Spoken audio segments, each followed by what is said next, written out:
Good afternoon, all you beautiful people. Welcome back to Blockbuster Backrooms, a show where we go for a walkthrough of horror movies and see if they're dope. I'm your host Serena, and tonight we'll be taking a look at The Girl on the Third Floor, a 2019 horror film directed by Travis Stevens, written by Stevens, Paul Johnston, and Ben Parker. The film has its strong and weak points, and I think it will be an interesting one to cover. As always, there'll be spoilers ahead, and this is your warning, so let's dive in. We open with the starting credits over stills of parts of a house. There's weird oozes, old wallpaper, and it's all rather icky and foreboding. I like it. We then meet Don, our main character, as he enters the house with his sweet, beautiful doggo Cooper. Our puppy runs in to explore. He licks some nasty goop on the ground, wanders around, and lets us see some bits of the house, like the gross-ass wall sockets. Our main man Don gets in, pops open a beer, and notices a nasty-ass black patch on the wall. It's all wet and gross. This man dead-ass pushes his hand into it and breaks away some of the plasterboard. And that's with ease, although his hand is now covered in black goop. Bruh, don't touch that nasty-ass shit with your bare hands. You don't know what it is. It's absolutely foul, and I cringe every time I watch the scene. While Don is playing with the black ooze hole, our sweet puppy is upstairs looking into a spooky dark room. A marble rolls out of the darkness and our silly puppet eats it. Don gets to work doing some basic cleaning first. He moves some junk, has to wipe up a big, icky pile of cum left by people who had probably broken in the house while it was unoccupied, and cleans a mirror. This mirror appears a few times. If you look at the people painted in the frame, you'll see and make some connections later in the movie. It doesn't really have any impact. It's more like a fun little Easter egg where you'll be like, oh, look at that. We then meet one of the neighbours. She's a pastor. They have a quick talk and it serves as some insight for us. We learn that Don's out here doing up the house so that him and his pregnant wife Liz can raise their child there. Cut to the next morning, and we get to meet Liz over a video call. Liz and Don video call at least once a day, and it's really sweet. But, and this might be a little bit nitpicky, but you'll know when you're in a video call, and you get that little box that lets you know what's in frame on your camera. That way you know if your face is in shot for whoever you're calling. Or that you're actually getting what you want to show people on camera. Yeah, we don't get that here. Which doesn't really matter too much, except there's parts in later scenes where Don's showing her the work he's done on the wall, and she comments on how good it looks. So you're like, alright, it must be on the back camera, because she's looking at the wall in front of Don. But then she sees something move behind him, and she comments on that. I guess he must have flipped the camera around? Or even in the current scene we're actually in, she asks what's behind him, and Don passes it off as there being lots of junk in the house. What was she referring to? I gotta assume the black cabinet, because it's pulled into focus, and the only other real thing that we can see in frame? Maybe she's referring to the beer bottles on the cabinet. In fact, my money's on the beer bottles since we find out later Don said he wouldn't drink, and he also asked her not to be paranoid. However, we don't know he's not meant to be drinking at this point in the film, and while we do bring the cabinet with the bottles into focus for a sec, you're still left a little bit like, huh? Our man gets back to work, peeling the stickers off of his brand new tools, while listening to a tutorial on how to replace part of a wall. Throughout the movie, he seems to only kinda know what he's doing, but it fits with his character, so it's fine. Don plugs in his music and we're treated to some dope tunes as he replaces that black ooze hole in the wall. I was jamming out, bro. Like, yes, play that sexy music. Then his drill dies on the last screw and our boy gets mad. He yells and swears and I go from yes boy to oh, who? I think I just have a great dislike for angry babes, especially when the anger's so unneeded. Like, boy, calm down. It's a screw. Then we get to see that Don's a dumbass. He kicks the charging port for his drill battery over to a wall socket. The socket's leaking this kinda thickish liquid, and it's kinda... Okay, it's cum, guys. The wall socket's leaking cum from where the plug's meant to be inserted. Don wipes at it, and then just dead-ass plugs the cable in anyway. And I'm just... Buddy, I know it's amateur hour, but it's just basic common sense not to use a power socket that's leaking anything. If you're not careful, your wife's gonna come home to a Kentucky Fried White Boy. Oh my lord. Okay, for real though. If he had have actually gotten electrocuted, I would have laughed so hard. Instead, he steps on a marble and hurts his foot. Right after, we get to meet the realtor, I guess. He seems to kinda know Don though, so maybe he's like an old boss or workmate. To be honest, it doesn't really matter. He's pretty rude though. Although, it's because of this rudeness that we learn Liz is the one that bought the house. It sounds like Liz does a lot of the financial lifting in the relationship. Which, good on her, bro. Get that bread, girl. But also, like, Don best be helping at least a little bit to pay for stuff. But from the impression I'm getting from our visitor, sadly, that might not be the case. The guy also says, it would be a shame if you fucked it all up again. The guy's kinda an asshole, but it's starting to sound like Don's not so great himself. Later, Don goes to this bowling alley / bar, and we be talking to the dude that works there. Then, low-key out of nowhere, the bartender's like, "Are you queer?" The first time I heard it, I choked. It was so out of left field, I wasn't expecting it. They have this awkward and hilarious back and forth where Don's like, "I'm having a kid. Gay people can have kids too. I'm not gay. I'm happily married. Not that there's anything wrong with being gay." No, of course there's nothing wrong with being gay. I was just asking. The energy and vibes in that scene. Oh man. The bartender then explains that the house Don's in seems to be bad news for straight couples. Looking back on this, after seeing the film a few times, I'm like, hehehe, Gus can smell the hetero and is like, oh hell no, get that out of here with that boy on girl bullshit. But sadly, I don't think the ghost has any real reason for who they choose to kill. Sexual orientation doesn't matter here, boys. We all equal. We get some scenes of the puppy being a big cutie before watching Don awkwardly and badly try and hammer out one of the sink pipes in the kitchen. He does it so badly, in fact, that he puts his hammer through a different pipe and gets covered in a nasty black sludge. He runs outside to wash it off in a big sink, and oh, hello, there's a random girl there.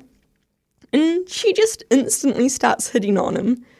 Don seems pretty chuffed about it, but is also like, yeah, alright, cool, goodbye, and goes back to work. We then get one of my favourite scenes. It's up in my favourite scenes because it always be making me laugh. Don jumps in the shower, but the water won't run. There's a little bit more of that suspicious thickish white liquid from before seeping from the shower head. But Don's like, where water? He bangs the head and wham! Our man gets bukkakied by a house. I don't know, man. If anything, this film's worth a watch just to see a house gushing random bodily fluids on people. Also, at no point does Don stop and go, hey, hold on a sec. That looks suspiciously like blood leaking from that lampshade. Oh, ew, why is my house leaking suspicious white juices out of every orifice? He just seems to accept that it's normal old house type things. We see him repainting the room with the weird black ooze hole from earlier, and when he paints over it, the paint bubbles and looks real gross. Don just sighs. There's also been some spooks for the viewer. You know the ones? Where the spook isn't seen by the character, so it's purely there for us. The chick from before comes back, and Don ends up showing her around the house. She finds out that he has a wife through conversation. But you know what? They have spicy R18 times anyway. It was pretty obvious it was going to happen, but once it actually did happen, I pretty much lost any care for Don's character. It's purely my own morals coming into play here, but if you're the type of person to cheat, yeah, you're trash. If you can't keep it in your pants, maybe you're not ready for a proper relationship yet, or maybe you need to be in a more open one. After all, if your partner's okay with it, then it's not cheating. But Don's in a mainstream, traditional relationship, so he's just a shitty person who cheated on his pregnant wife. Not for the first time either, as we'll find out later in the movie. Don't think random blonde girl is getting off the hook. She knew he had a wife and still tried to hook up. Succeeding, obviously. She's just as sleazy and gross as Don, thus making my investment in Don surviving this movie basically shrivel away to nothing. After Blondie leaves, there's a crash upstairs, and we discover that the ceiling to one of the rooms has caved in, revealing what looks like a viewing station. You know, a place peeps could stand and watch others get frisky in the room below. Later that night, Blondie comes back, but Don's like, nah, it was a one-time thing. Even later that night, Don's awoken by his wife. They start getting spicy, but whenever Don blinks, the girl on top of him swaps from being his wife to being Blondie, and so on, until a big blob of spit falls on his face, and he opens his eyes and sees a strange monster lady. He startles, and at the same time, we quick cut to the morning, making it all seem like a bad dream, except for a marble on his chest, which hints differently. He goes downstairs and spaces out looking at the wall where the black ooze hole used to be, and then he eats the marble that was left on his chest. I know he was meant to be spurred on by spooky supernatural forces, but it's pretty funny to think that he's just a freak. The doorbell rings and we get to meet one of my favourite characters, Milo, a mate of Liz and Don's, here to help renovate the house. The boys get to work fixing that ceiling and hanging out. I do have to judge Milo a little bit though. Man's wearing business casual to renovate a house. Ain't no way that's comfy and a good time to work in. The boys go to the bar after a hard day's work, and we find out that the house used to be a brothel, which explains a few things. We also find out that Milo is a single Pringle, which I only bring up because it ties into something I want to talk about later. The next morning, Milo's busy at work when Don comes downstairs. This is when we find out that Don wasn't meant to be drinking. But Milo's a bro and agrees to keep it secret. Don wants some coffee, and Milo's like, "Yeah, your sister's already brewing some." Confused, Don ends up finding Blondie in his kitchen. Don is mad and tells her very strictly that he doesn't ever want to see her again, while holding her up against the wall. He doesn't do it hard or anything, but it helps to get the point across. We also find out that Blondie's name is Sarah. Milo cements himself as my favourite character as he tells Don off. From his point of view, Don was just threatening this girl, and that's not okay. So Don explains, and Milo's like, "How many times are you gonna fuck up? When will you realise your wife is pregnant? She's my friend, Don. What am I supposed to do now?" Milo stands up for Liz, and Don gets mad. He's all, "It is what it is, man. Liz doesn't have to know anything. If you don't like it, don't be here when I come back." And he leaves. I'm just here like, damn, you're a gross person, bro. You can't even take responsibility for your actions. Milo's upset, but goes back to work. When some spooky things start to happen that lead him to the basement, where he finds Sarah. He apologizes about Don and tells her she should go, but she just hits him with a hammer she was hiding behind her back. Poor Milo has part of his skull caved in. Legit, the wound looks nasty, but he's still alive. My poor boy is struggling to get away. Oh man, I wanted to help him so bad, yo. He doesn't deserve this. Milo's a bro. He manages to get halfway up the stairs, and this is when we see the monster girl from before. She's standing at the top of the stairs, and her design is something. She's a blonde girl dressed in rags and tied in rope. The ropes wrap around her in a low-key shibari vibe. Part of her head's caved in, and there's gemstones protruding from the hole. Instead of her facial features, there's rope wrapped around her face, and there's teeth around the gemstone. She's kinda dirty and bruised, and I thought she had hooves for hands originally, but when I paused the movie, I realized her fingers are actually black. It was just a weird pose and bad lighting that made me see it wrong. This monster girl is Sadie. Sadie's design confused me, to be honest. I couldn't work out how she fit into the movie. However, later we find out that Sadie was a girl at the brothel, but was hit by a train. When I first thought this was the case, I felt like I was reaching a bit, so I did some digging. Sure enough, I was correct. I just feel as if her design could have been better. The first thing would be to take away the gemstone and use gravel and real nasty looking rocks to mess up the face and body. The type that are actually used around train tracks. Maybe have the ropes cut deeper and even be the only thing holding parts of her together in some places.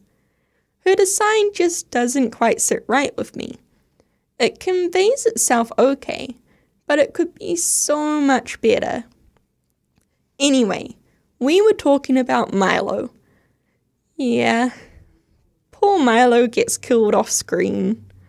I was pretty sad at his death, despite the fact his character had only been, on screen for a few minutes. Don returns home and thinks Milo actually left. He texts Milo and gets a reply back from Milo's phone saying, "All good. I guess our ghost girls know how to use cell phones." Don's satisfied by it though, just goes back to doing what he do. However, Don ends up replacing the locks and installs some video cameras the next day. As the night before, Liz thinks she sees someone moving behind Don. When he searches the house, he notices the side door open, and I will give credit where credit is due. He may be a sleazy dum-dum, but at least he's not entirely stupid. Later, there's some yucky birth imagery as a marble is pushed out of a fleshy wall socket, attracting Cooper, our sweet doggo. The next morning, Don wakes up to a missing puppy, eventually finding Cooper cut into small pieces inside the washing machine. The police get called, but don't really do anything. That night, Sarah appears, and Don apologizes, saying he's sorry for not being honest from the beginning, for making her feel unimportant and for threatening her. But you know what? I don't think she deserves an apology. She deserves a big slap, because Don was actually honest from the start. He said he had a wife. He told her it was a one-time thing. When she lied to get inside his house, he had the same reaction as any other normal person would have, which is, what the hell? Get out of my house. He never actually lied to Sarah. I'm just saying. You're both just really bad people. That's it. Sarah's all, that's not a nice way to treat people, Don. I'm sorry? You killed his flippin' mate and his dog. I don't think that's a very nice way to treat people, Sarah. And you know what? Don kills her. Does an old trickaroo and kills her with the same hammer she used to kill Milo, before putting her body in the wall. Liz calls Don, and he snaps at her, which is kinda expected considering he just killed a chick. When he goes back to the wall, Sarah's body is missing. He runs upstairs because he hears noises and ends up discovering a secret room. There's some drawing in crayon on the wall, and we get to see these crayon babes later, like the people the drawings are based off of. Don ends up tearing apart the house. Looking inside the walls with a camera, he sees Sadie. He runs downstairs and hammers into the wall where he saw her, revealing muscle and flesh behind the drywall. It's actually really cool, not gonna lie. I like the visual effect and overall vibe. There's a real appeal to the idea of the house actually being alive, like a legit living entity. With each hit of his hammer, different bodily fluids squirt out all over the house, until Don finds Milo's body in the wall. He runs upstairs and tries to call the officer from before, but it goes to voicemail. I don't know why he didn't just call 111. Maybe there's only one sheriff in town? I don't know, man.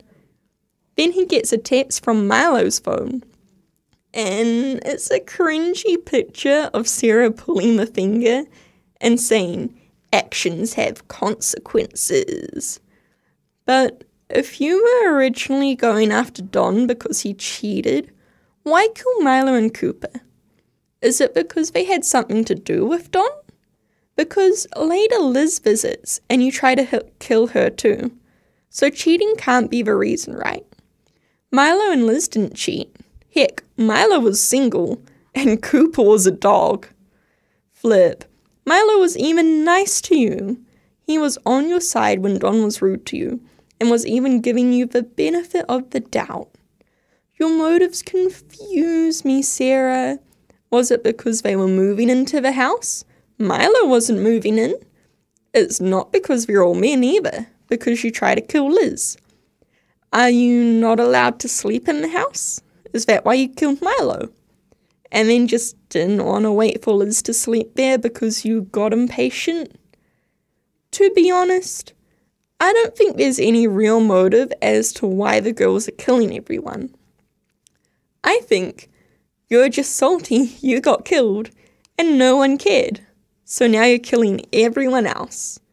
You're a horrible, hypocritical ghost lady, Sarah. Now, While I'm going on my little rant here, Sadie's attacking Don with the marbles that we've been seeing throughout the film. And you know what? It's a creative and cool concept, and I actually really dig it. A marble rolls over and practically crawls under Don's skin. It's moving around inside him, and we can see the lump it makes as Don tries to cut it out.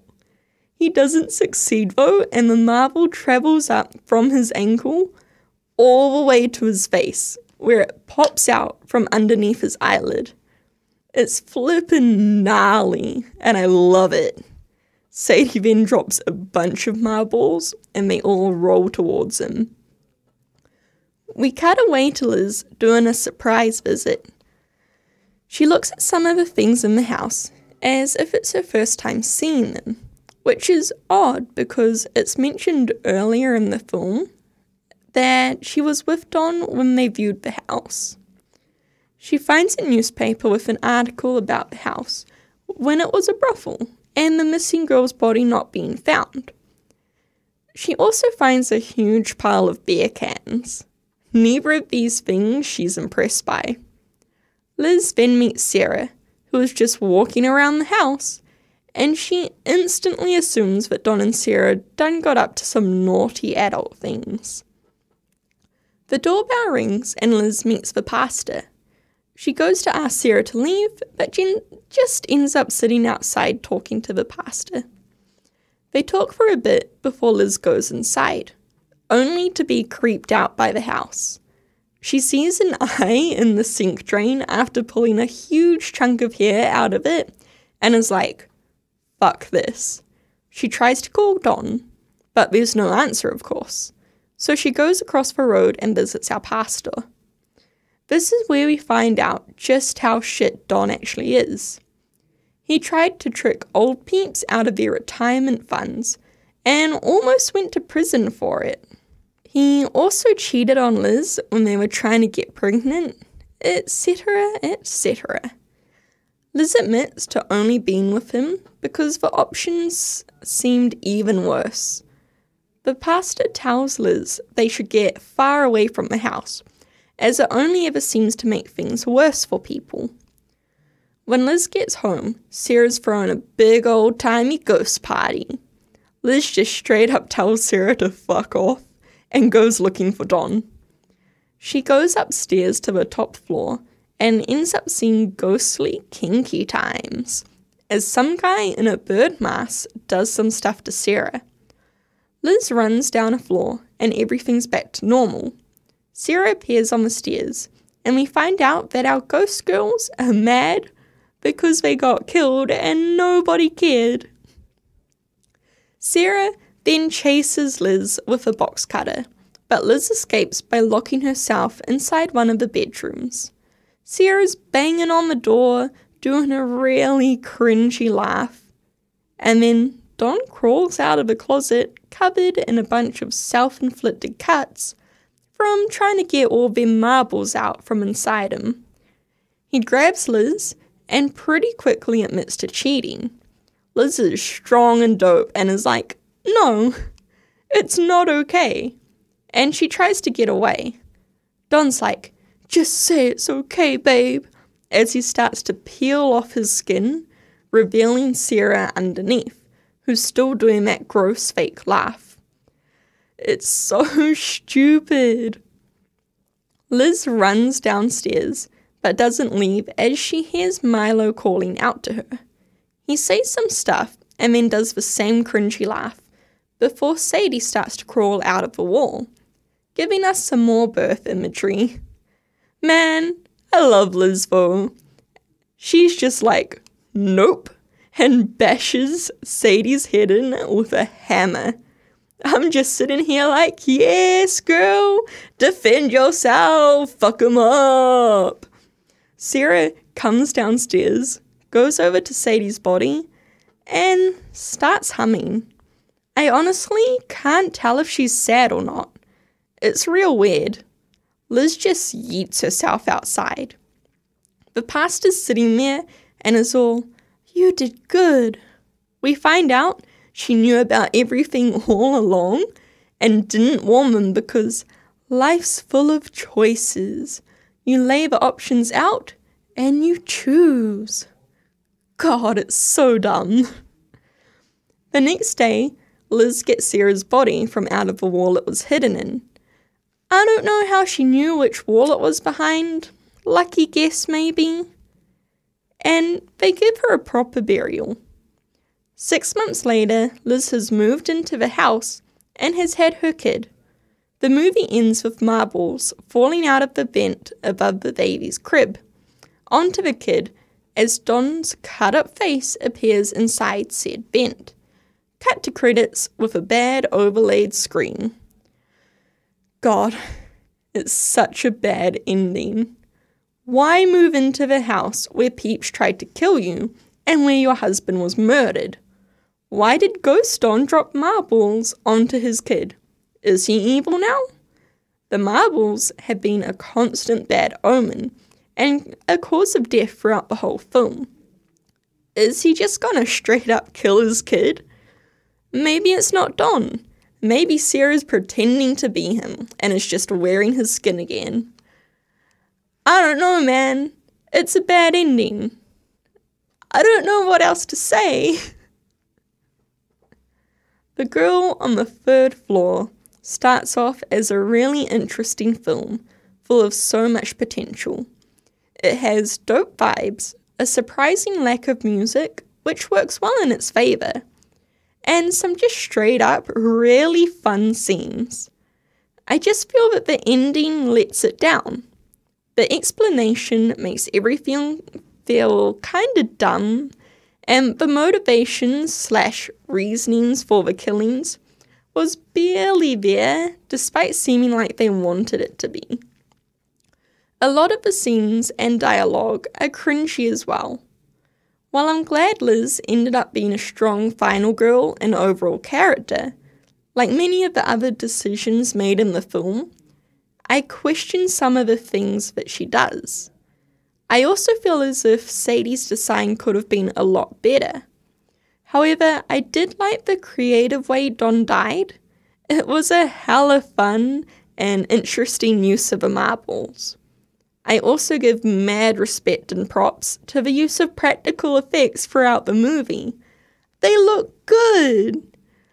All in all, I'd say The Girl on the Third Floor is worth at least one watch. Mainly for the interesting and well done start.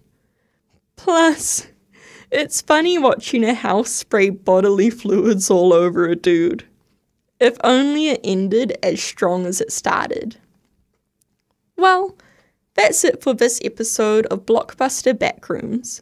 If you'd like to listen to more episodes, you can find them at mpr.nz/show/Blockbuster Backrooms. You can also find me on YouTube under Blockbuster Backrooms, as well as across most social media as Shit-imma-artist. That's IMMA, because we don't use real grammar around here. Thanks for listening, everyone. I hope you all have a good night.